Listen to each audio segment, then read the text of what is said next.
சென்னையில் கனமழை காரணமாக ஏற்பட்ட வெள்ளப்பெருக்கால் அனைத்து பகுதிகளிலும் ஏராளமான பொருட்கள் குப்பைகளாக தேங்கியுள்ளன.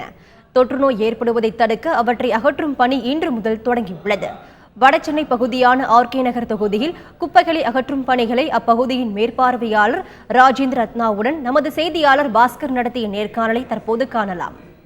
எவ்வளவு டன் குப்பைகள் சேர்ந்திருக்கிறது, அது மட்டும் இல்லாமல் இந்த குடிநீரில் கழிவுநீர் கலப்பதை தடுக்கிறதுக்கு என்ன மாதிரி நடவடிக்கைகள் புதிதாக மேற்கொள்ள உள்ளது? யூஸ்வலாக இங்கே ஒரு 350 to 400 tons கார்பேஜ் ஒரு நாளுக்கு ஜென்ரேட் ஆகும். பட் இந்த டைமில் நம்ம ஒரு நாளுக்கு ஒரு 500 மெட்ரிக் டன்க்கு மேலே நம்ம பண்ணுறோம். ஆல்மோஸ்ட் நம்மளுடைய வெஹிக்கிள்ஸோட டபுள் ட்ரிப்ஸ் நம்ம பண்ணி ஆரம்பிச்சிருக்கோம்.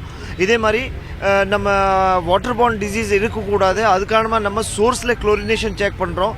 எங்கேருந்து ப்ரைவேட் வண்டி வந்தால் அங்கே செக் போஸ்ட் போட்டுட்டு அதில் குளோரினோட லெவல் சரியாக இருக்கா இல்லையா அது நம்ம பார்க்குறோம்.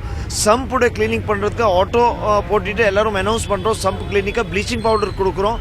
இதே மாதிரி ஒரு டெய்லி ஒரு 40 கிட்டத்தட்ட முகாம் இந்த ஆர்கே நகர் அண்ட் பெரும்பூர் பகுதியில் நம்ம ஒரு நாளுக்கு நம்ம போடுறதுக்கு நம்ம ஸ்டார்ட் பண்ணியிருக்கோம்.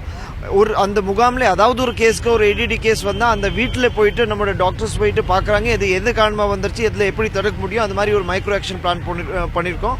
இங்கே எந்த மாதிரி ஒரு டிசீஸோட வாய்ப்பு இல்லாமல் நம்ம மக்களுக்கு ஒரு ப்ரிவென்டிவ் ஹெல்த் கேர் அண்ட் அவங்களோட டோர் ஸ்டெப்ஸில் health care and public mass cleaning campaign பண்ணுறதுக்காக நம்ம தயாராக இருக்கோம். 200 மண்டலங்களிலும் மெகா தூய்மை பணியானது தொடங்கியிருக்கிறது. தொற்று நோய்கள் எதுவும் மக்களுக்கு ஏற்படாத வண்ணம் அனைத்து நடவடிக்கைகளையும் தீவிரப்படுத்தி இருக்கிறது.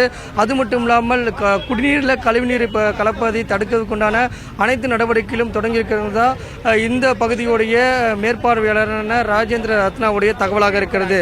தந்தி செய்திகளுக்காக ஒளிப்பதிவாளர் சிவாவுடன் பாஸ்கரன்.